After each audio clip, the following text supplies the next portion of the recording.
Welcome to iSing's Vocal Health and Wellbeing for the Singer Q&A. I have had some amazing questions already, which I'm going to deal with as we go along. In the meantime, if you have other questions or if you have additional questions to the ones that I'm answering from people who've already submitted them, then you can write the questions here in the chat box on the right-hand side, and I'll be checking to have a look and see if there are any questions there. If you would like to just say hi and let me know where you're coming in from, it'd be really nice. We have quite a lot of people who are registered on the webinar, but I know some people will watch live and some people will probably catch up on the recorded version. So if that's you, then welcome, and I hope that we can answer your questions and also just help inform you a little bit more about how to look after your voice or help your students look after their voices so you can sing in a healthy and happy manner. So just give me a sec. I've got someone who... No. Okay. So I have Salim from the Dominican Republic. Hola. Carol from London. Hi, I'm in London too. I'm in the Northwest at the moment. Ruta from Finland. Jennifer, who's watching from New York City. That's one of my favourite cities of all time. I lived there for a year and I just loved it. Marianne from Scottsdale. Hi, Marianne. Lorena from Italy. We've got Una from Virginia. Jacqueline from Salisbury, via the States, I think, if that's the right Jacqueline. Lucy from England in Birmingham, and Jenna from Liverpool. That's great. As you can see, we have people from all over the place who are interested in looking after their voices. And I'm going to delve in now. I'm just going to do a small presentation before I delve into answering the specific questions that I've been asked. So just give me a second while I swap over to the presentation. All right, so as I said, this is the Vocal Health and Wellbeing for the Singer Q&A. For the most part, this will be about answering questions for you. But I thought maybe I'd just sort of run through a few things, sort of talking about the whys and a little bit about me before we delve into the actual questions. So the disclaimer, which is very important, whilst I am an RN, my job is not to give diagnoses or treat people. I'm giving you general medical and health information, and this is not advice with regard to you making a decision based on what I'm saying. You need to get medical help or health advice from a local professional. If you're concerned about your health, whether it's your voice or something else that might be affecting your voice or your performance. So make sure you don't delay in seeking medical advice either, and don't disregard any medical advice you're given or discontinue treatment because of information given during this presentation. This is my disclaimer. So just a very brief introduction. If you don't know me, I am the founder and publisher for the magazine iSing, and basically started off life in music as an instrumentalist. As with many school children in sort of the middle class kind of arena, I got introduced to the clarinet and I played that to a pretty high standard, but decided that I didn't really want to take music as a professional pathway, that being a nurse was going to be much more fulfilling. So I went and trained as a registered nurse, but during the process of the training still maintained my music and singing as well.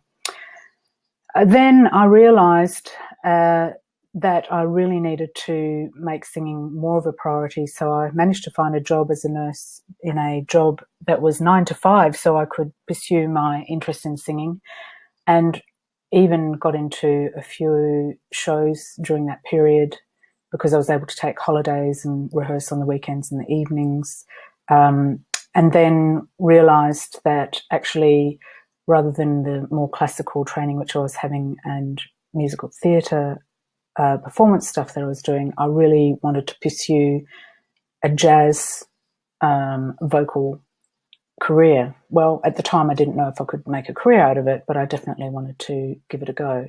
So I started going down the pathway of educating myself and in jazz, and then realized I wanted to do this very seriously. So I took a degree in music education, majoring in jazz. So I did the education because I knew that I loved teaching, already had been teaching even as a registered nurse. And it seemed like to me like a good backup job if the old singing career didn't work out. As it turned out, I realized as I traveled down that pathway that I liked teaching more than I liked performing. I didn't mind performing. What I really enjoyed was working with musicians and collaborating and creating music, but the actual performing side I could just take or leave. I wasn't driven to go on stage.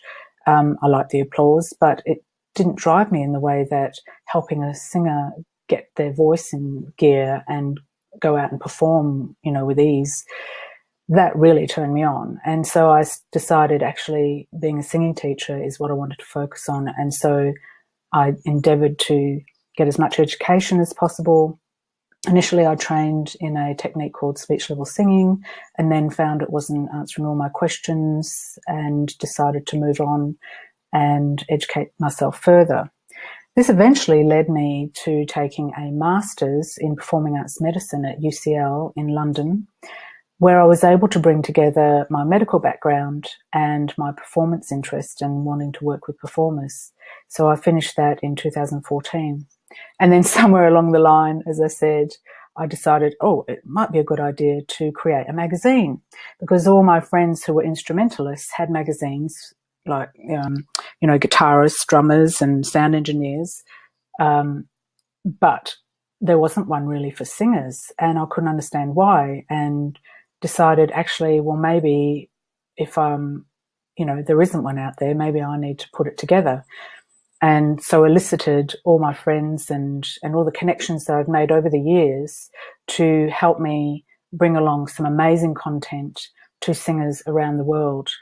And as a result, we're definitely getting a lot more traction, and we're getting fantastic feedback from people out there who are just getting on with the job of singing at whatever level they're doing it, and finding the information that they get in the magazine really useful.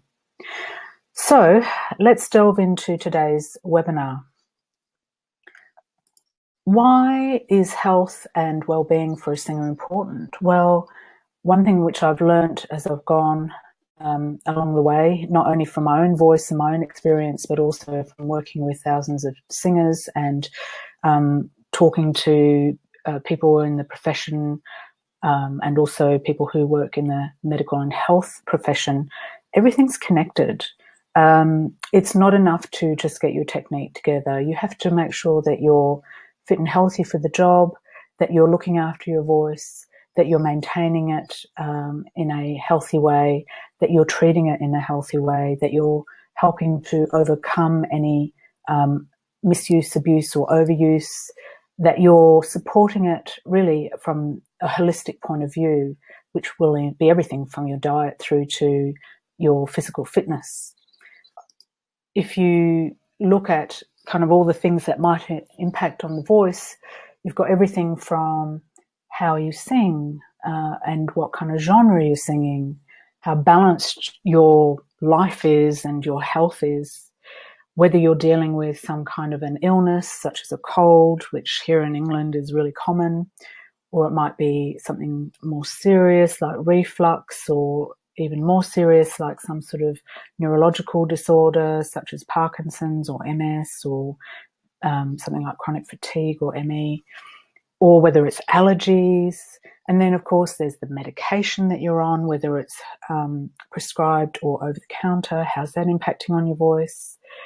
Do you have allergies in the environment or in your food? Are you fit and healthy physically and vocally? What's your posture like when you're singing? What's your mindset like when you're singing? what kind of repertoire are you singing? Where are you singing in your range? Is it in the upper end, in the lower end? Are you having to travel through the transition all the time? Then there's things like your hydration. Are you drinking enough water or fluids to make sure that your vocal folds are well hydrated for the job they need to do? Or are you singing in a dry environment? Are you overusing your voice? Do you need to use your voice a lot during the day? Say, for instance, if you have a day job, or in your hobbies, for instance, being a sports coach, you might have to yell a lot more. Are you traveling a lot with your job? Are you sleeping enough? Because that will cause the muscles to be fatigued. What's your diet like? Is it impacting on your health in some way? Are you drinking a lot of alcohol? I haven't put smoking here, but obviously that's in there. How's your emotional point of view? Because if you're very down or anxious, will eventually have an impact on your voice. Are you whilst I think there's a few ladies that may appreciate the old six-pack, it can actually have a negative impact on your ability to manage your breath and take good enough air into the lungs. It may also mean that you're increasing what's called the subglottic pressure, so the pressure under your vocal folds as you're singing. Are you having to sing in altitudes? I mean, this is not the end, these are just some examples of things that might have an impact on your voice, and it's so wide-ranging. And this is why I talk about needing to have a very holistic approach to singing in a healthy and happy manner. Another case in point is, remember that song, Dem Dry Bones, where we talk about the knee bone being connected to the hip bone, etc. Well, if you have an ankle injury, believe it or not, that might have an impact on your singing at some point. So a chronic ankle injury that's ongoing for a long period of time might then imbalance your kinetic chain. So your knees might then, or your opposite knee might go wonky. That will have an impact on your hips, and then on your shoulders, and then now we're starting to have an impact on the alignment of the larynx. And if the larynx is aligned incorrectly, then singing is going to definitely be much more difficult to do. So it really doesn't matter what level of singer you are, whether you're a hobbyist or a professional, whether you come from the classical, musical theatre, whether you sing in groups, whether you're a high-end professional singer, say like Beyonce, if you sing in a rock band, if you're a backing vocalist, if you're a soloist, and even, as a child singer, vocal health and well-being is important at every level. So to remind ourselves, if you haven't ever seen vocal folds, I'm just about to show you some real vocal folds. I just want to show you what good, healthy vocal folds look like. So here we have the vocal folds. We're looking down from above. So somebody has had a scope put either through their nose or through their mouth, and we're now looking down into the vocal folds. We can see these lovely white bands here. They're the white bands on the left are in the closed position, which is the position that we're in when we're talking and singing. And then the bands on the right are in the open position, which is where they are positioned when we're breathing. We can actually, in fact, if we look down into the sort of dark regions between the vocal folds, we can see the rings of the trachea, which is the windpipe, and that goes directly to the lungs. And this structure here at the front or at the bottom of the image is the top of the epiglottis, and the epiglottis is also a protective measure. So when we swallow, we don't want anything to go down into our lungs. So our vocal folds close and the epiglottis will close on top of that as well. So it's like a flap and it comes down when we swallow. So these are lovely and healthy. We've got white vocal folds. They should be nice white. And then we've got a nice healthy pink surrounding mucosal layer here. And this, if these were my vocal folds, then I'd be very happy about that. When we take a cross-section of the vocal folds, this is what makes them so intensely unique. There's no other structure like it in the body. So the ability for the vocal folds to come together hundreds to thousands of times, which is what they do over a period of a day or in a gig. So say, for instance, a regular classroom teacher, their vocal folds will come together, anything to 1 million times a day, or maybe more if they're, singing as well. As a singer, someone like Steve Tyler, who's singing at the top end of their voice, his vocal folds might come together 1 million times over a period of a whole concert.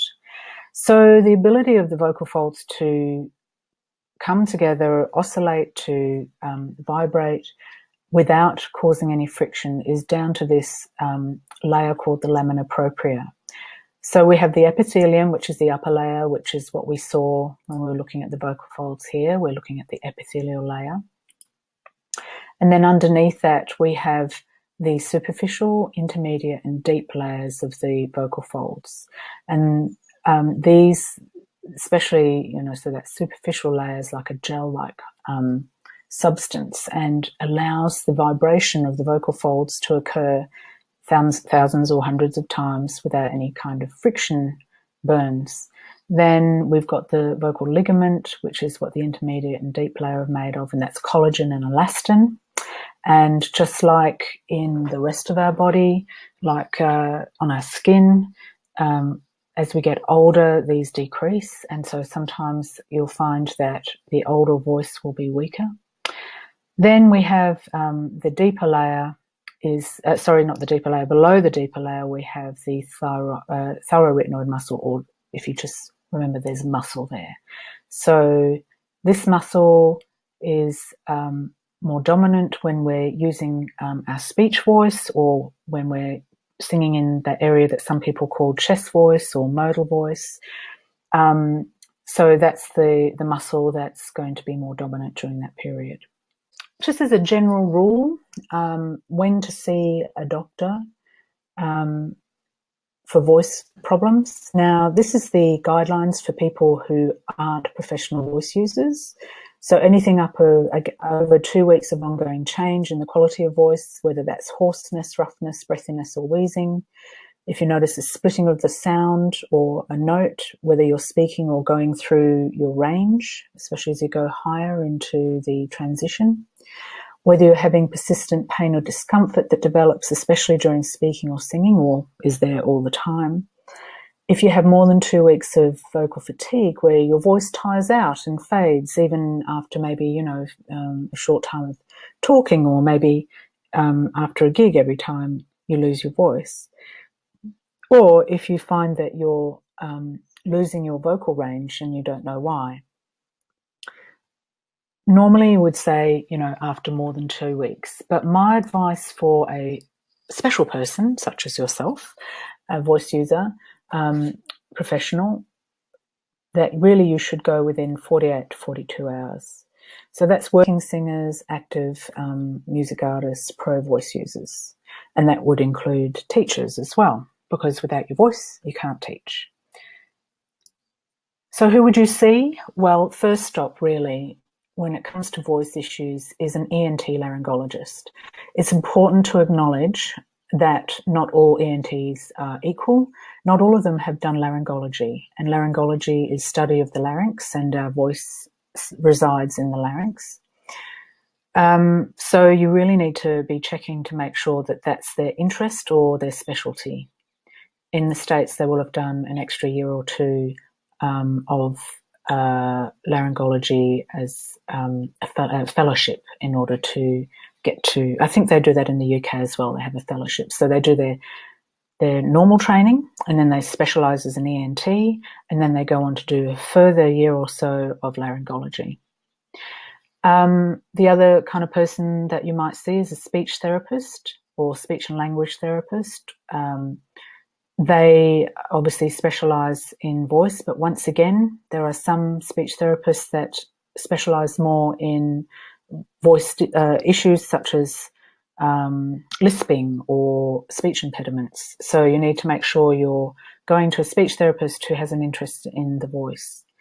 Then the other person who's of use is a singing teacher who has an interest in the vocology of the voice, so the habilitation of the voice.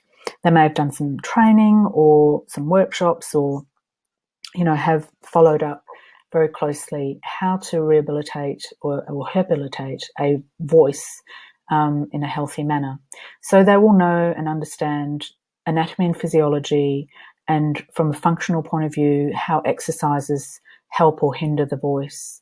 They'll have a good set of health advice for all singers, and then also should have a good referral base of people to send a singer to if they need medical or health advice. So that's from a voice point of view.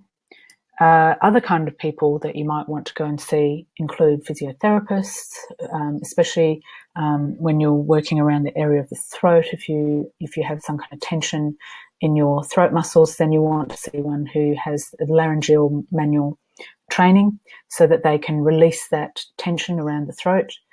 Osteotherapy, a chiropractor. Then those people are very good with postural and muscle and joint issues. Then other specialist doctors might include a gastroenterologist, a neurologist, or an endocrinologist. So gastroenterologists will be anything to do with your digestive system and the elimination system. So someone who has a reflux issue would probably go and see a gastroenterologist. Neurologist is if you have some kind of neurological issue that's causing your voice to have problems. So either there's damage to the nerve, or you've got some kind of a disease that has a neurological base, such as Parkinson's or MS. And then an endocrinologist looks after the hormonal side of a person. So if you have a thyroid problem or testosterone issues, that you might go and see an endocrinologist. Nutritionists are also very useful in this instance, especially if you're suffering from things like reflux or allergies. Yoga, Pilates, and hypnotherapy are great for getting the body and mindset together. And then holistic medicine is an option. I generally would advise that you use it in conjunction with a medical doctor as well, or find a medical doctor who's got holistic medicine training. I think, in this world, we need to really make use of all that we have access to. The diagnostic machines that are available in the more traditional medical world are very useful. And then, you need nowadays. You can do a lot of research on Google in order to find out what might be some options for you if one thing is not working. So if you have any questions about these things, please by all means go ahead and ask away. I'm now going to deal with the questions that I received, and there were quite a lot, so I'm going to do my best to get through all of them. I have to say some of them are related to technique, and this webinar is about health and well-being. So I'm not going to really deal too much with the technique side. We could maybe in future, if there's a demand for it, do a technique Q&A, which maybe we could do with Chris and Steve, who write the Vocal Nerds article, and do a webinar usually after the article that's been written. Okay, so I have a question here which, if I'm honest, I don't fully understand. It's from Elsa. She says, what can we do when voice extinction has already arrived but speech is not over yet? Now, I've taken an educated guess that what Elsa means here is that her singing voice has deteriorated and is maybe problematic, but she's still able to speak. So generally, I would say we find out when we're ill when we're singing first. because we're using our full range, the upper range and the lower range. And if there's any swelling at the vocal fold level, then we're going to find that these parts of our voices go very quickly. Even just a mild cold or coughing a little bit too long can cause enough swelling to cut out your top range. So to be honest, if you're experiencing any kind of voice loss in your range when you're singing, it's pretty likely to be due to some swelling, and then you really need to rest your voice and go and look after your health. Get well hydrated, maybe do some steaming. I'm a real believer in manuka honey and those kind of things. And lemon is another. So I've got my lemons here, and then manuka honey. I always advise people to get the strongest amount that you can afford. Unfortunately, the shop that I went to for the last time I had a cold didn't have any higher than 10. The other product that I like is Vocal Zones. They have essential oil in them. There's no other kind of additives in there that can cause drying or issues.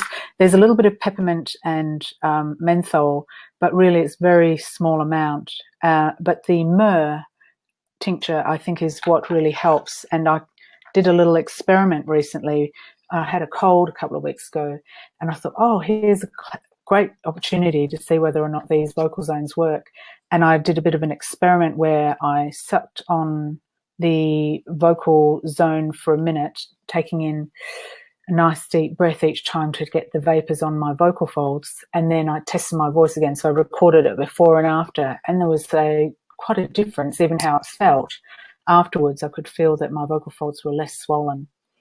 So, so if you're noticing there's some loss of range or some issues in singing, it's very likely that the larynx is not well in one form or another, and there is some swelling. And so the initial advice would be vocal rest, start to look after yourself, get well hydrated, and then obviously if that persists, then go and get some further advice from a medical doctor. So Martin talks about the fact that he's concerned about over-singing. I'm not sure, Martin, if you're on, maybe you could explain that a little bit more, but these are the notes that I've made. So my first port of call really is what does your body feel and what's your voice doing? So if you're hearing that it's going hoarse or that it's getting fatigued, that it's not sounding right, if it doesn't feel right, if it's achy or sore, or just something's not correct, with your voice. And, if you've been singing for a while, you do know when it feels right. Then you need to take heed. It's a warning sign. Making sure that you warm up and cool down before you sing, whether it's rehearsing or whether it's for sound check or actual performance, or recording, then I highly recommend warming up and warming down with something like semi-occluded vocal tract exercises and other exercises that you may have found really get your voice into the right place. How long you do that for, you'll need to experiment a little bit to find out what works. Some people can do a few minutes and they're ready to go. Other people need to wait for about 20 minutes, half an hour of warming up before their voice is ready to go. And that's once again, you're going to have to experiment and figure out what's right for you. Making sure that you have regular breaks. Now, a lot of people, they get into their rehearsal, you get very excited, you've got new songs, or you've learned, you've just brought in a new song that you've written, and you want to get it right. But the voice doesn't have the kind of ability to play as long as an instrument does. So you need to make sure you factor in some regular breaks, even if it's like 5-10 minutes every half an hour, 3/4 of an hour. I mean, figure out what works for you, experiment a little bit, but make sure you're factoring breaks and also into your practice sessions, and then trying not to take gigs that have no breaks in them. It definitely does happen. I remember having a fight with a venue about allowing me to go and have a break, even just, so I could go to the loo. But, occasionally you will find there are people that don't factor that in to their music requirements. Making sure that maybe you're getting a vocal coach to help you, because another set of ears is important. Sometimes it's, we can't hear it in ourselves. And then obviously if you're working with a good vocal coach that understands all this, they would be able to give you some good strategies and exercises that are appropriate to your voice, and then give you advice when they feel, if they can hear anything that they feel is problematic. The other thing I would say about if you're not sure if you're over singing is keep notes. So keep notes from your rehearsals, your practice sessions and your gigs, and make notes about how things feel, what it sounds like, what you're noticing, like when you're singing, is there any tension here in the neck, or are you having to pull faces in order to get to those high ranges, and start to notice when it's worse and when it's not so bad. Okay, so Jess asks, after 20 years of professional singing, I've lost the ability to sing due to ME and chronic fatigue syndrome. I'm very much in recovery, but I'm told my voice may be one of the last things I'll get back. What can I do to support my voice in the meantime? Or to make this more relevant to everyone, how can we best look after our voices when they're tired and even a bit sore? I know rest is key. Many thanks, Jess. Well, absolutely rest. And I mean, you say, rest is key, but there are so many singers that don't realize that just having a good night's sleep is going to help the muscles and the vocal folds recover. Now, the voice, the cells in the voice, I think the recovery of generally of cells in the body is something up to 72 hours. So if you've been pushing your voice a bit much, you might find the next day it's still a bit tired, the next day it's a little bit tired, but it's a bit better, and then the third day you feel like it's getting back to normal. So rest, hydration, and inner health. So inner health includes obviously hydration and what you're eating and not eating. So sometimes you have to experiment a little bit with that. Now, ME and chronic fatigue, by the way, guys, is it's a very serious illness. It's long-term. It's not something you get over very quickly, and it comes and goes. You might feel like you're getting better, and then something happens and you have a big setback. So I know a lot of ME sufferers and chronic fatigue sufferers, they get to know their body and they listen to their body, and they know when they need rest, and they'll just disappear because they know that's it. I'm at the end of my ability, my energy, I've got to go and lie down. And I think, even if you don't have ME, we could learn a lot from listening to our bodies more and not fighting when it's telling us that it's tired, or that it's not feeling too good, or that it's singing under conditions that aren't ideal. So, Jess, maybe getting into a regime of semi-occluded vocal tract exercises, warming up and warming down. You will have to monitor how much or how little you need to do, because obviously by singing, even with the SOVTs, you're still increasing the vocal workload. And you might find, actually, if I want to sing for an hour, I can only do 5 minutes of SOVTs. Or, in the beginning, you might say it's only about 20 minutes that you can sing, or 10 minutes, whatever it is. You have to gauge how much of that time you can spend warming up, and how much warming down, and then how much singing. I'd also advise, if you don't already have one, is a vocal coach that can help you through this, who has either an understanding of your condition, or working with people who are singing when their body isn't actually, being very helpful. So obviously there are going to be days when you feel really good and you think, oh, excellent, I'm feeling great, let's sing a bit more and sing a bit longer. But I'd actually caution you to not overdo it, even when you're feeling like things are going well, because that could be a potential setback. I really wish that I had more to offer you. Unfortunately, it is about being practical. And once again, it's about, if you are looking after your general health and helping with just moving forward from ME and the chronic fatigue and all the things that you need to do to take your road to recovery, then those things will help your voice.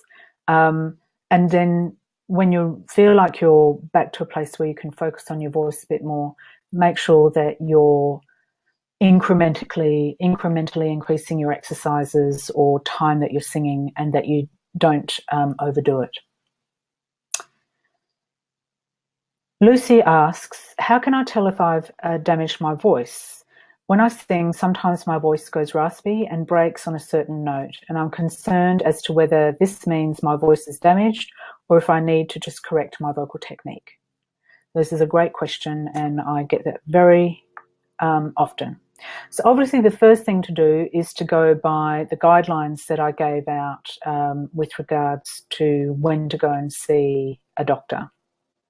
So definitely, if you're finding that that raspiness and that break on a certain note is continuing for a long time, and I would say, definitely by 2 weeks, you should be seeing an ENT. Because having a scope where they put a tube through your mouth or through your nose to go look at the vocal folds, it's the only way to know whether there's something going on at the vocal fold level. We might hear things, but it doesn't actually mean there's anything there, or we might not hear anything and yet the singer knows something's wrong, but actually, the only way that they can tell is when there's a scope. Okay, so get a vocal coach so you can get another set of ears, trained ears, to have a listen. Now, maybe at this moment in time they're not damaged and it's just happening occasionally, depending on what you're singing, how long you're singing for, and the technique that you're using. But certainly if it goes on like this, it is more likely to lead to a longer term problem than it isn't. Warming up and warming down, as well as regular practice regime, just like any athlete would do. You're not going to just go out and race, are you? You're not going to just think about it. You're actually going to physically go and get your body ready for racing or competition. Well, we need to do the same for our voice. So I've noticed there's a couple of questions. So let me just have a look at that before we get too far. Can we get referred to a chiropractor through a GP, or do we have to go and find someone privately? Well, your GP may know of a chiropractor locally. I find with things like that, referral through word of mouth is the best. Also, Christina, I'm not sure where you are. If you're in the UK, then you could look at the British, so BAPAM, British Association for Performing Arts Medicine, and they may be able to direct you to an osteopath or a chiropractor. SOVTs for cooling down, absolutely. Yeah, we want to get our voice after we've used it, no matter whether it's been through talking a lot or singing, whether it's in a performance, rehearsal, or recording. We need to get the voice, the vocal folds, and the larynx back to resting position. So SOVTs are great to do that. ME, I can never remember the full name. It's a chronic fatigue. So it's a post-viral disorder that happens when, sometimes it's not known when it happens, but it can happen after a viral illness and when you've been pushing yourself for too much, and then the body kind of just goes into meltdown, and people are like more than lethargic. It's like you cannot get your body off the bed. Very tired, sleeping all the time, body aches, headaches. It's a sort of a systemic issue, which also affects the nerves. And there might be aches and pains as well that sort of are not resolved by the usual methods. So it's not a very well-known condition. It's a bit of a mystery, and there'll be some medical doctors that don't actually even believe in ME. But I've worked with people who have ME and chronic fatigue, and I can tell you it is very real. So that's that. And then Lucy asks, how much can food you're eating affect your voice? Is there certain foods you should avoid before singing session? I'm going to cover that in a minute. So Una says, when you hear a metallic buzz when you're singing, is that good? I would say no. If you can't get rid of it, if it's there all the time, it definitely needs investigating, whether going to a vocal coach who can try out some different exercises and vocal coordinations to see if you can get rid of that buzz, in case it's actually a habitual thing or technique thing rather than something causing that metal buzz. But beyond that, we shouldn't have a metal buzz in our voice. Okay, so moving on, we have Jono. How should singing teachers respond to the increased production of mucus in the vocal tract of a student? Now, increased mucus, for whatever reason, is such a common thing, especially in this country. I think probably one of the issues is that, as with a few other conditions, if we're just talking, a little excess mucus isn't much of a big deal. But when we're singing, it can make a huge impact on our ability to get a good tone, to be able to access all our range, to get through the transition. You know, it's just going to be irritating to have something sitting on the vocal folds. It may impact also on the pitch. So if you find a student has excess mucus production, the first thing to do is really to find out what the origin is, because excess mucus can come from a variety of different causes. It might be due to an allergy. It might be due to an infection, something like rhinitis or sinusitis. It might be due to some kind of illness like a cold or respiratory tract infection or asthma. It might be due to a disease such as reflux, or it might be due to food reaction, to certain foods, or it could be hay fever. Someone could have a postnasal drip.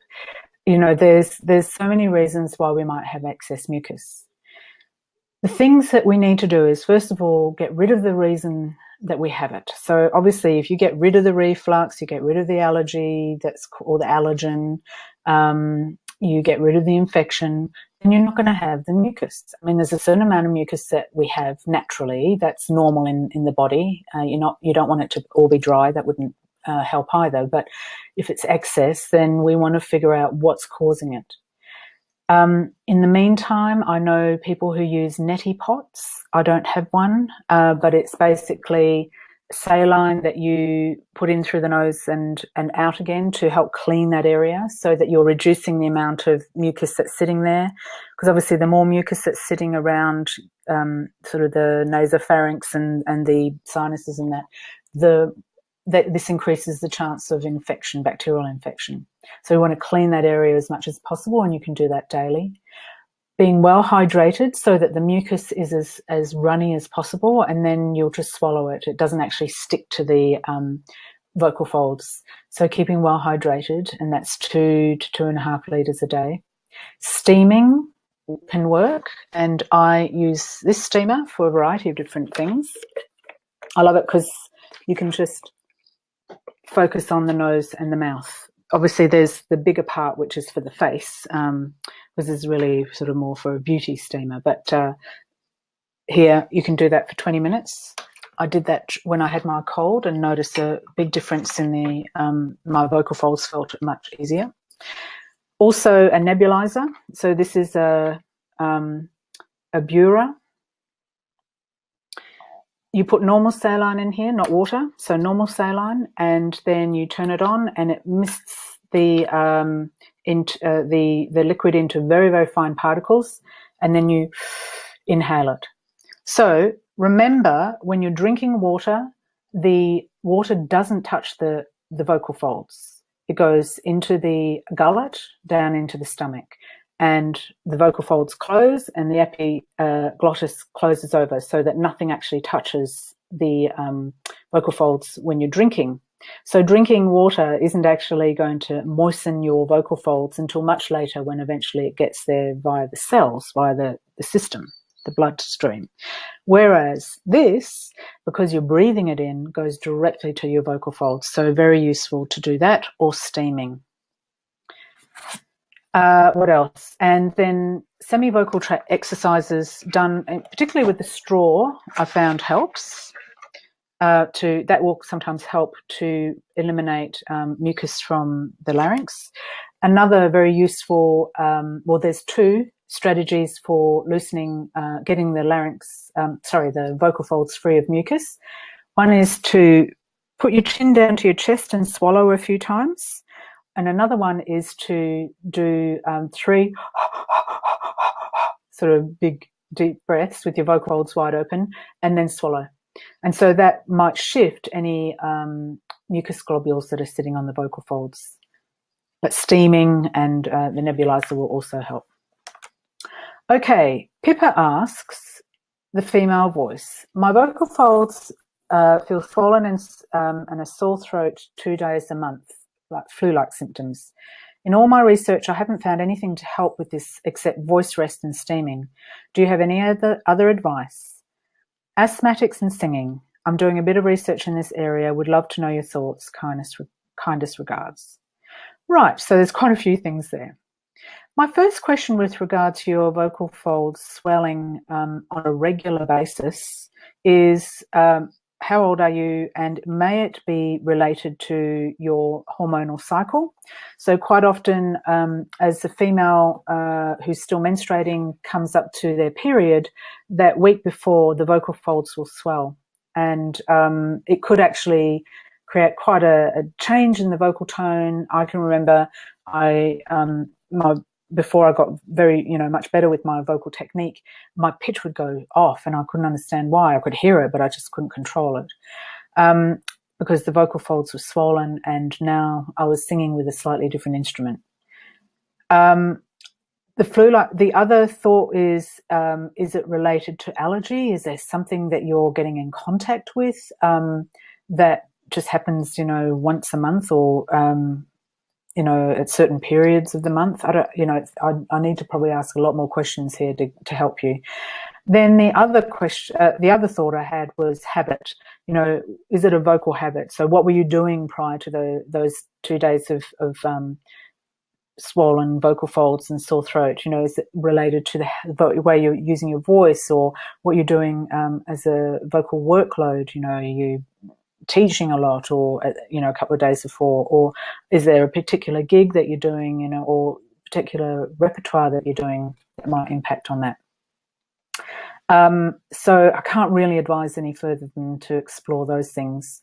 If you are asthmatic, then for anybody with asthma who needs to have medication to control or manage it, just be aware that the medication will dry out the laryngeal area and the vocal folds. So you need to really make sure that you're managing your hydration and moisture to that area, and steaming and nebulizer would be, a fantastic way for you to rehydrate that area. Obviously, it's, important for you to manage your asthma, but if you don't have to have the medications, then maybe just keep it to when you need them or when it's a particular time of the year. And obviously talk to your doctor about how to manage that and use, play around with your medications. Keeping well hydrated. And then there's a breathing methodology called breathing coordination. Robin de Haas in Switzerland is one of the practitioners. I think there's somebody in the UK as well. And I know he works with asthmatics and people who suffer from emphysema and has been able to help them regulate their breathing in a much better way that helps them with what their requirements are for singing and for speaking. Right. Pam says, I have gastric reflux. Sorry to hear that. And I'm always fighting to clear my vocal cords. I was told to take Nexium, but have resisted due to the side effects. Can you recommend any natural remedies? Also, can you explain how this impacts the singer's vocal cords? And also, how does aging affect the vocal cords? I'm 63, so far so good. Awesome. Okay, so reflux. Basically, reflux is when acid comes out from the stomach area and comes up through the gullet and may actually reach up to the top area where the larynx is, and then a little bit of that acid droplets or even a vapor of that goes into the larynx area onto the vocal folds. And of course, acid from the stomach, its job is to break down the food, and so it's very corrosive. And on our poor vocal folds, this is not a good thing. So it may cause abrasions, burning, very severest. It could cause granuloma. I'm not going to go into that right now, but you don't want that. And erosions. And so you really do not want to have acid around the larynx area. In fact, the only place the acid belongs is in the stomach. Now, there are a variety of reasons why this might happen. Sometimes it's caused by the sphincter in the stomach not working properly. It could be due to stress. It could be due to diet. There's a whole bunch of reasons. And there's a lot of information on the internet about it. So basically, controlling the acid reflux first. So if you've got vocal fold issues, then the vocal folds have a chance to recover. They're never going to recover if the acid doesn't go. So it's really important that you manage the reflux. It might be that you need to take the medication in the short term just to get things under control, and then have a look at other ways of managing the reflux. And there are many options. Now, if you get iSing magazine, in issue 1, Stephanie Moore, who's a nutritionist, does a really long article on reflux and gives some great advice on how to help with reflux. Also, on my website, which is linhilton.com, so linehilton.com, if you go and search my posts for reflux, there's a couple of posts that I have there, one which explains what it is, and another one which gives you about 10 strategies to help reduce the reflux issues. And there are many other sites, I'm sure, that will help you. Anything from raising the head of the bed to changing your eating habits, to what time you eat, to what you eat, to what you're wearing, to dealing with stress, all these things. Okay, so aging does affect the vocal folds, as I mentioned earlier, because there is collagen and elastin, and they sometimes will diminish, and so you get weaker voice. But the good thing is that through singing and vocal exercises, you can really slow that process down or even eliminate it altogether, because we certainly hear people who have very strong voices into their very late stages of their life. So I hope that answers your question there, Pam. Lucy says, how do I know when it's okay to start singing again after an illness such as a cough, sore throat or laryngitis, and how can I care for my voice during these times? Another great question here, because it's something I deal with a lot in my practice, is trying to tell people, convince people that they need to just wait a little longer before they go back to singing. So it depends really on what the symptoms were when you were ill. But I would say that if you're not coughing too much, if there's no pain, if your speaking voice is normal, if you're not noticing any irritation, when you speak or sing, then probably it's fine to get started. But let's start with gentle SOVT exercises, making sure that you're not pushing your voice too much, doing short, frequent practices rather than long practices. So maybe start with 3 minutes and then have a rest and then come back and then do another 3 minutes and then increase it to 5. So gently increase the amount of exercises and the length of time you're doing your exercises, making sure in between you're well rested and hydrated. And if you've been prescribed any medications, that you're taking those until that's finished. As I said, it does take about 72 hours for cells to recover to their fullest after they've been damaged, but that will also depend on how severely damaged they are. So it's really common for people to go back too soon after laryngitis and singing on and a sore throat or cough. And so basically, you might find vocal zones help to reduce the swelling using the straw. rather than going straight into singing, maybe use a lip trill on the melody or the straw on the melody, so that you're practicing your melodies, but you're not necessarily imposing, you know, the weight of lyrics, so vowels and consonants on top of the vocal folds. Ruta, after getting sick with laryngitis and tonsillitis in the same month and losing voice completely for 4 days, even after several months of recovery, still can't fully recover. The top range is sometimes disconnected, chords not closing properly, also bottom range shortened by almost a third. Would greatly appreciate some guidance with that, thanks. Right, so you are a case in point, Ruta, of really needing to go and get your voice looked at through a scope by an ENT. Unfortunately, you know, with all the coughing and the swelling and the you know, the irritation that occurs with these kind of infections, it might be that, you know, there's something going on that needs to be addressed. The other thing is that quite often after these kind of illnesses, we get muscle tension, so muscle tension dysphonia, this is called. So any tension here in the extrinsic muscles will increase the height of the larynx, and if the larynx is sitting too high without getting back to its neutral position or being able to go up and down, you know, in a comfortable, natural way, then you'll find the vocal folds are straining against the kind of, I suppose the best way to imagine it is that the larynx is sitting high. Now the vocal folds are in the wrong position, and they're trying to operate under a condition of, you know, poor coordination, and it becomes this kind of vicious cycle, really. So the more you're trying to sing or speak, the more you push air and the more muscle you engage, and then this vicious cycle occurs. So you might actually need some laryngeal manual therapy to get rid of any tension around here. Now, talking about that, this is another of my favorite gadgets, and not for the reason that one might think, but this is a vibrator. It's a but one specifically that we can use around the throat area to help release any tension in the way that like a massage chair does, or a masseuse.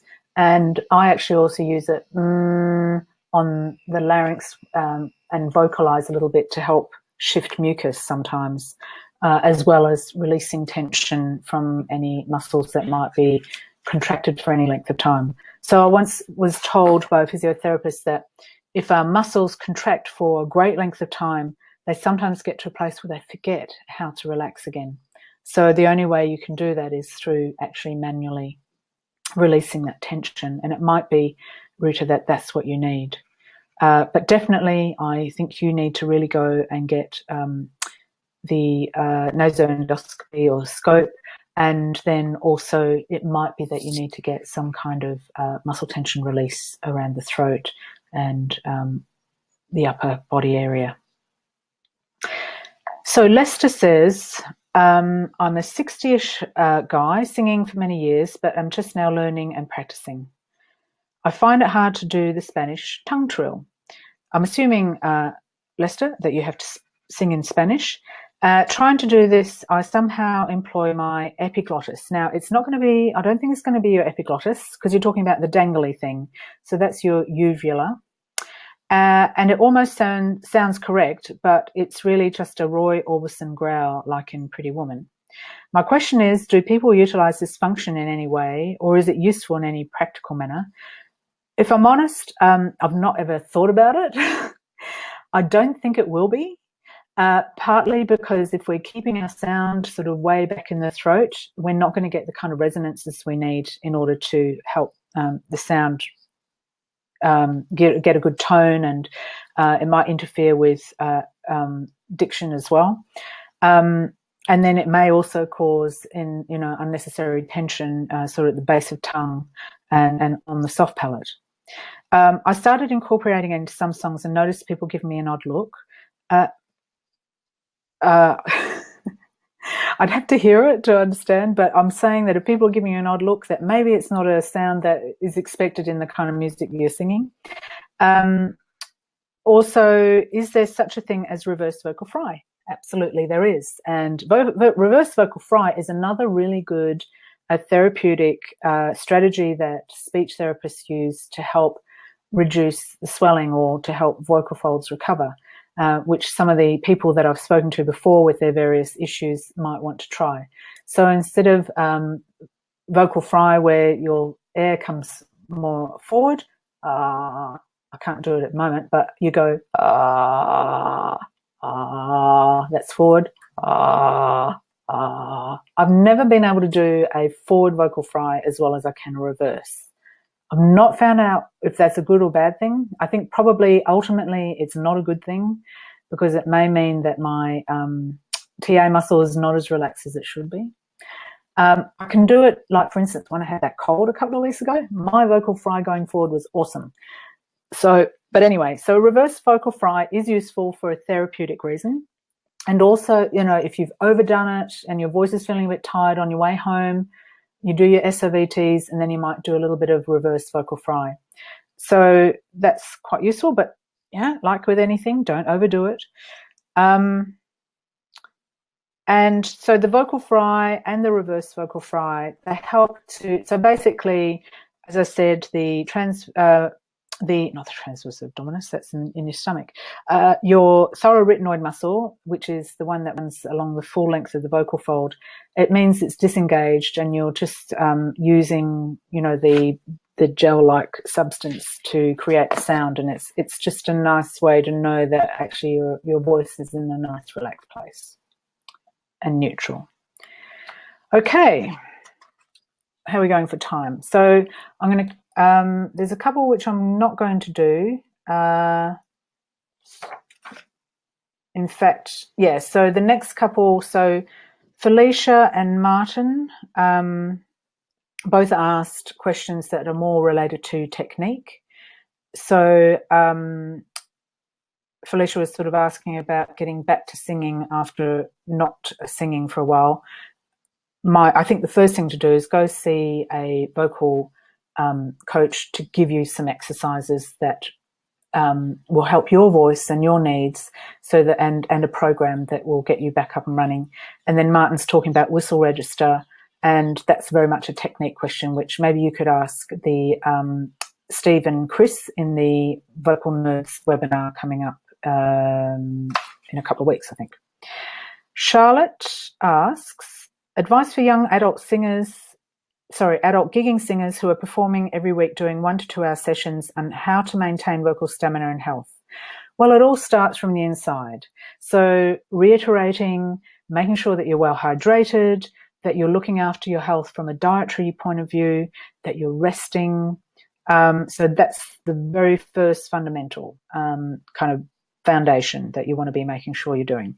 Then making sure you're doing vocal workouts that are relevant to helping to build and maintain your voice. And it might mean going to see a vocal coach, warming up and warming down, so that you're making sure that your voice is ready to do the job that's entailed. Once again, if you think like an athlete, you're not going to go out and do a race or go out and run a competition, or even just, you know, go running around the block without doing a bit of a stretch and getting your body ready. You're not going to go full pelt ahead. You're going to warm up into it. You need to do the same thing with your voice. So if you're just singing for 1 to 2 hours a week, that's not enough. It's not enough to be building your stamina, and it's not enough to stay healthy, because you know, you may not be singing well, then you're not balancing your voice in between. Yeah, so don't just wait until the gig to sing songs. Do it in your practice as well, and that will help you to build up your vocal stamina. But I highly recommend a vocal coach. What should you do? This is from Carmen. What should you do to protect your voice if you have acid reflux? So I think, Carmen, if you go to those sites that I advised, make sure, though, first of all, you get a diagnosis. I mean, you don't say whether or not you've actually been diagnosed with this, or you actually think you might have it. And if you've been recommended medications, I think it's a good way to just get started, so your vocal folds have time to recover and get back to, you know, to heal. And then you need to make adjustments to your lifestyle and your diet. It might mean that you can't eat late at night, that you need to stop eating certain types of food which cause the acid reflux. You might need to tilt the head of your bed up so that the gravity is keeping the acid sort of down in the stomach rather than going up. And it might be that you need to deal with stress if that's one of the reasons that you're getting the reflux in the meantime. So getting rid of the reflux is the only way to protect your vocal folds. Melissa says, is there any food or drink that causes irritation, dryness, or any sort of harm to the vocal folds mucosa? Now, obviously, if you have reflux, yes. So it's not actually the food itself, but it's the the fact that it's causing reflux. Once again, food and drink don't go directly to the vocal folds. They bypass the vocal folds for a very good reason. We don't want anything going down into our lungs. And actually, the primary role of vocal folds is to close the top of the trachea so that nothing gets down into the lungs. So that's actually the primary role of vocal folds, not to sing and not to talk. So the only kind of instance where it may cause irritation, drying, or any kind of harm is if you're allergic or intolerant. I mean, obviously, things like alcohol will increase dehydration, and then that, as a consequence, isn't good for the vocal folds. It's interesting about milk and caffeine. I know a lot of people think that they need to avoid dairy and caffeine, but I've read a couple of studies that show that actually maybe those things aren't really causing the kind of problems that we think they are. So I would say experiment. If you can drink, X amount of coffees and your voice doesn't sound dry or get reflux or whatever it is, then that's okay. If you find that, a bit of ice cream causes you to get mucus, then you're going to have to stop the dairy. It's really got to be what's individual to you. It's not a one size fits all. Okay, so more harmful really to the voice is anything like smoke or anything that you inhale, certain illicit drugs. They actually burn the vocal folds, so you don't really want to be inhaling anything that's of a harmful substance to your vocal folds. And you've got to also consider your environment. Is it too dry? Is it too wet? Is it too smoky? Is there too much chemical in the air? I worked with a singer who used to work in a perfumery, and it caused postnasal drip, and so she had to quit that job. If you're talking a lot for your job, that's not going to be good for your vocal workload. So as a singer, you just have to be a little bit more cognizant of the fact that vocal workload is going to have an impact on your singing. Right, Bernardo, I'd like to know what you can do to keep your vocal health besides vocal exercises and training, like cardio exercises or even strength training, and also about diets and supplements that could help maintain your voice in top shape, and what is the best course of action once you've hurt your vocal cords. Okay, so exercises, like physical exercises, what you need to do, like cardio exercises are great, swimming's great, yoga, Pilates. You need to really avoid any exercises which are building up the transverse abdominis, the rectus abdominis, those muscles in your stomach for the six-pack. We were talking about that earlier, because that's actually going to increase the subglottic pressure when you're singing, and also decrease the ability for your diaphragm to drop down so that your lungs can fill up well in order to get enough air for singing. So I would say definitely cardio, definitely swimming, yoga, Pilates, anything, bicycling would be fine too. And I mean, it doesn't mean you can't do a little bit of core work. I think some core work is good, like what you do in Pilates and yoga, but you just don't want to be building it up too much. Also, I worked with a guy who was in a boy band, and he was muscle strapped, and we had a lot of trouble with getting good breath management. He always kept running out of air, and everything was just so tight. He wasn't getting good breaths, and then hair was really tight as well, and I felt like there was a lot of more pressure under the vocal folds than necessary. Diets and supplements, I think it's really good to go and have a talk to a nutritionist And it really depends on what your requirements are. I don't know that there are any that necessarily directly keep your voice in good shape per se. I think it's more about having, good nutrition, and so you've got enough energy, that you're not, your body isn't spending all this time processing foods, rather than spending energy on your singing. So having said that, I know Pavarotti liked to have a bowl of spaghetti before he sang, whereas for me, if I have too much carbs, I definitely have a lethargy about my voice. So it really has to be experimental, I think. I don't think there's any one size fits all. And obviously, if you've got some kind of condition where you're getting reflux or intolerances or allergies, then you've got to cut those things out of your diet, especially when you're using your voice and singing. So when it comes to the best course of action when you've hurt your vocal folds, well, first of all, you need to just get that checked with an ENT. It might be that you have to have speech and language therapy, so you follow their advice and exercises, and then find a voice teacher who has an interest or training in dealing with rehabilitating voices from injury or illness. Okay, so we're nearly getting to the end.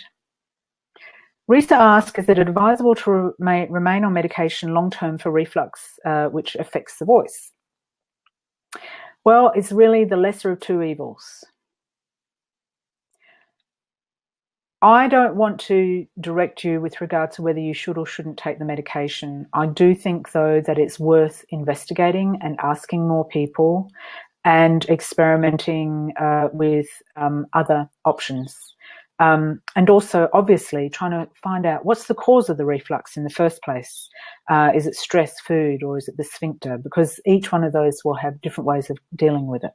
Because if it's just due to stress, not just, but if it's due to stress, I mean, there's a lot of stuff you can do to help manage that stress. And if that then causes the reflux to settle down, then you can come off the medication.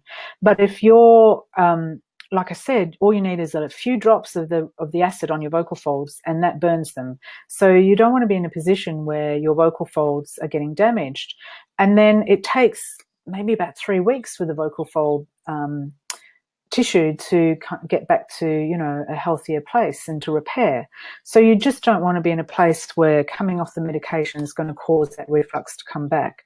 But you have to find a compromise, and it might be worth going and talking to a nutritionist or holistic medicine or naturopathy or someone like that to see if there's some alternatives, and then sort of gradually come off your other medication.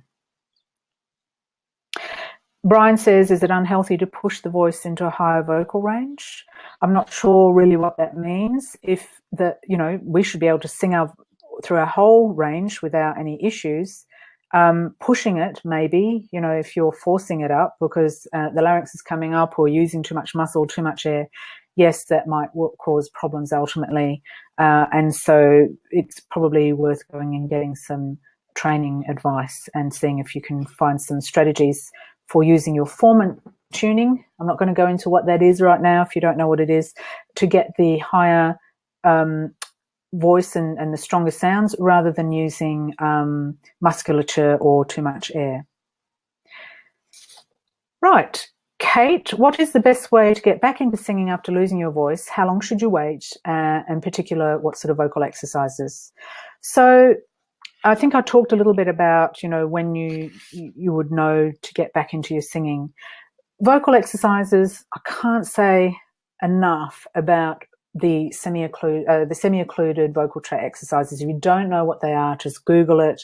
There's a lot of exercises: lip trill, tongue trill, siren, the z, v, j, and of course the straw.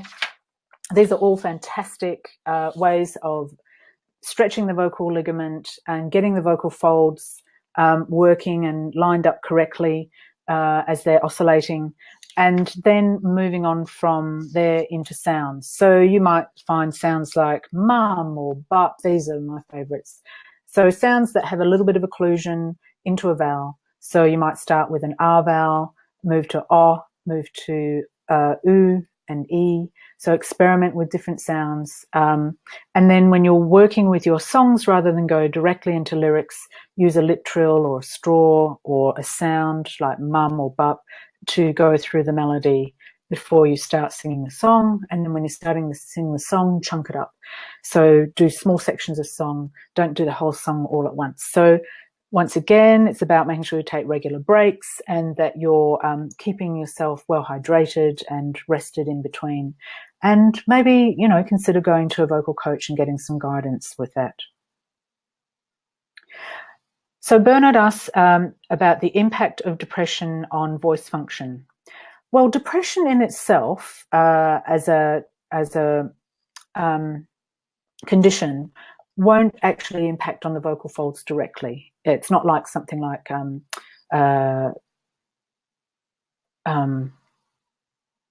my brain's just going, Parkinson's or MS, where there's a neurological reason why the vocal folds are weak. But the problem with depression is that obviously it's about your mindset and the lethargy and then maybe also the medications that you're on. These actually might be more problematic for the voice than the actual condition itself. So medications can sometimes dry out our voice, and we need to be careful that, you know, we're either compensating. So if it's dehydrating, then we're steaming, using the nebulizer. Sorry, my brain's really going now. Nebulizer, drinking water, those kind of things, so that we're counteracting the negative impact of the medication, because it's important, obviously, to take the medication in these instances. And then, you know, as you get to a place where you can come off the medication, hopefully you'll find that those issues subside. Okay, so the last question was from Malcolm, which was about the quickest way to warm up when you have very limited time.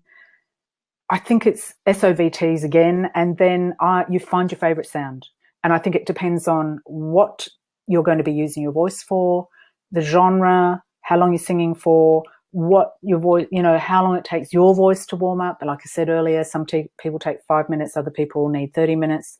You have to experiment and find favourite sounds and favourite scales, and don't also use them in the song. Maybe the first song that you're going to sing, you could straw the first melody, you could mum or bup through the lyric. So it just depends. Like for me, that nasty nay, nay, nay sound got my voice into a really good place. I did an M sound, like sound on scales, lip trill, M sound, nay, and I was ready to go. But I sing jazz, so my voice isn't needing to belt or do anything, you know, excessive in the range area with the way that I sing. So you have to figure out what's right for you, the genre you're singing, and the actual singing requirements for the night, and also where you're coming from. So are you tired? Are you well rested? You know, what else is going on? Okay, I'm just going to quickly, I'm going to spend another 10 minutes looking at these questions, and then I'm going to finish off. You know, my vocal teacher says it's resonance in the bones. So is that good? I've heard the opposite.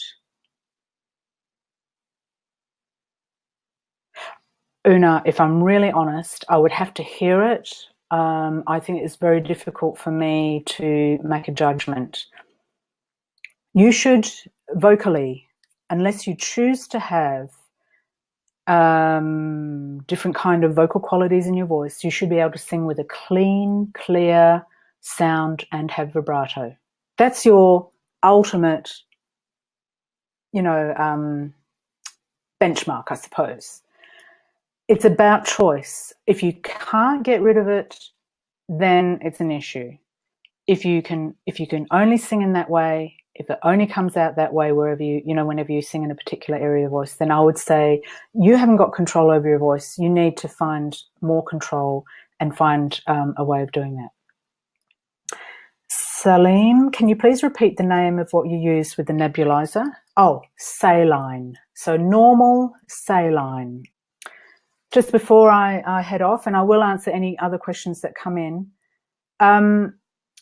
If you have any questions, beyond this, then just email questions@iSingmag.com.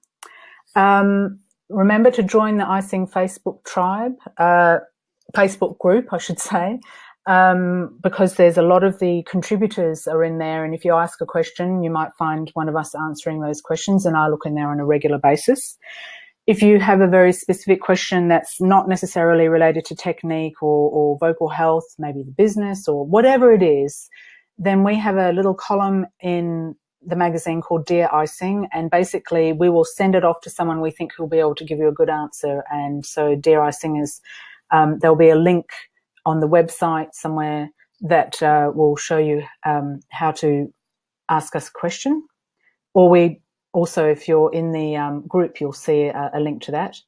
Make sure you find us on social media. We're on Instagram, YouTube, Twitter, Facebook. You will be on the mailing list as a result of being in this webinar. Obviously, you can unsubscribe at any time, but I would hope that you would stick around because we've got lots of other great information for singers and helpful webinars, and obviously there's competitions and all sorts of things going on. Check in, if you haven't already, to the Vocal Nerds webinars. So basically they follow on whatever their article is for that particular issue. So we're up to issue 19, and they've been talking about, they've basically included, because they run a podcast, and they've included some of the top tips that they've got from some of the people they've interviewed. And if you've got any questions about that, then join them on the webinar, which is in September. And then also, through the various places like social media, let us know what kind of webinars you'd like to have, and I'll see if I can source them. Go on to the website to check out for some great warm-up webinars there from a voice scientist, Ingo Tietze, a vocal coach who works with touring artists, Joshua Alamu, and he's also a contributor to the magazine, and Katie Holmes-Smith, who's a backing vocalist and has just come off touring with Adele for the last couple of years.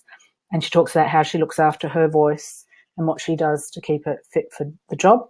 Please tell your singer friends about the magazine and about iSing and the webinars. And let's just have a look at some of these other questions. Lee, can you answer my question, please, about advice for female singers going through menopause? Okay, so the thing about menopause is that your vocal folds, they get thicker due to the increase in testosterone. Now, there's no reason why you can't continue with the same vocal exercises, but you may notice that your range decreases, that you gain at the bottom end and you lose at the top end. That's quite normal. But I think, you can still keep vocal fitness going by having regular exercises.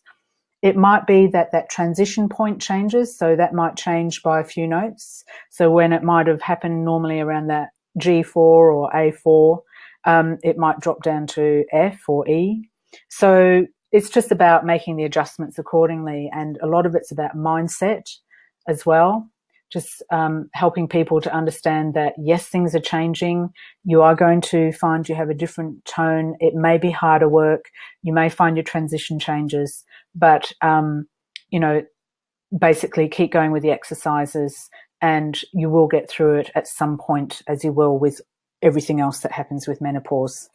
So if you're on HRT during that period, then you probably won't notice any changes. Lucy, I'm looking to go into professional performing arts and just wondered if you could recommend anything to do in between shows and performances. Usually I take a spoonful of Manuka honey each night and steam. Is there anything else you normally advise to maintain my vocal health? The straw.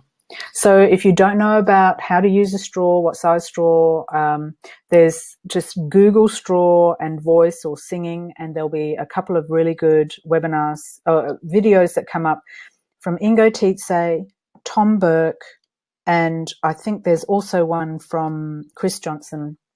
And I think that's probably a good thing. You might find some people really like vocal zones as a way of calming things down. Yeah, so don't overdo it. Having just voice rest might be enough. Hear how much my voice has changed just because I've been coughing. Okay, Karen, does it really matter drinking warm or room temperature? If we have very cold substances, what does that do to the muscle or to anything really? So it shrinks it. So it reduces the amount of blood flow to the area. And in our larynx, we want to make sure that we have good blood flow. So drinking very cold water when singing may not be a good idea because it will reduce the blood supply to the area. I hope that answers that question. Alice, what is my view on the use of antihistamines for treatment of hay fever? Often I find these really dry up my vocal cords, affecting voice production, so try to avoid using them. But then I have to deal with the symptoms of allergy. What would be my advice? It's all about management. The problem with singing when your vocal folds are swollen due to the hay fever is that you're going to put them into danger of damage. So some sort of like a polyp or hemorrhage. I'm not saying that will happen. I'm just saying that's the danger. If our vocal folds are swollen, vulnerable in any way, then or too dry, then they are just more vulnerable to getting injured. It may be that you need to experiment with different antihistamines and then also be counteracting the effect with steaming, nebulizer, water, using maybe vocal zones. And it might be that you say, okay, I'm going to avoid using the antihistamines when I don't have to, but as I'm coming up to a gig, I'm going to make sure that I'm keeping on top of my allergy. The other thing is to also maybe look a little further afield into naturopathy, homeopathy, and see if there's some alternative remedies that might help you deal with your hay fever. And then, of course, it's about managing your gigs and performances and recordings around that period of the year. If you know that you're going to have problems, in May or September or whenever it is, you're probably just going to have to make sure that you're not putting yourself in a position where you're going to have to use your voice excessively during that difficult period. I know it's not probably the answer that you wanted, but it's about being, managing it and using common sense. And Linda asks, what can I do about postnasal drip? I'm unable to use medications due to another issue, but would like to find a natural way to manage this issue. I seem to always have a frog in my throat, and it does affect my singing. Yeah. So I was talking about neti pots before. That might at least keep that area as clean as possible to reduce, because bacteria loves moist, gooey places. It just does, that's the way bacteria rolls. And so if you're making sure that area is as clean as possible, and that you're doing it on a regular basis, this may help. Obviously steaming and maybe trying to actually get to the bottom of what is the cause of that postnasal drip. Is it due to some chronic infection that's going on in the sinuses or the nasopharynx area? Or is it due to an allergy or intolerance? What is going on that's causing that postnasal drip? And that may take some investigating. And it may also be worth going and seeing a naturopath or holistic medicine person and seeing if they've got some options that will help you with the postnasal drip without causing the interactions of, with the other issues that you have. Okay, guys, that was quite a marathon. Please let me know if this was helpful to you. I really appreciate you spending time with me, and I really hope that I've answered your questions. I look forward to seeing you somewhere around the iSing tribe, whether it's in Facebook or through the mailing list or on another webinar. Please, make sure you let us know the things that you need. The magazine is for you. It's basically everything I wanted when I was getting started in this industry. And I, if I don't have access to that information, if I don't know the answer, I will find it for you. So let us know about any articles you might be interested in, or topics, or people you might be interested in hearing from. Wishing you all the best in vocal health and well-being, and definitely in your singing. See you later.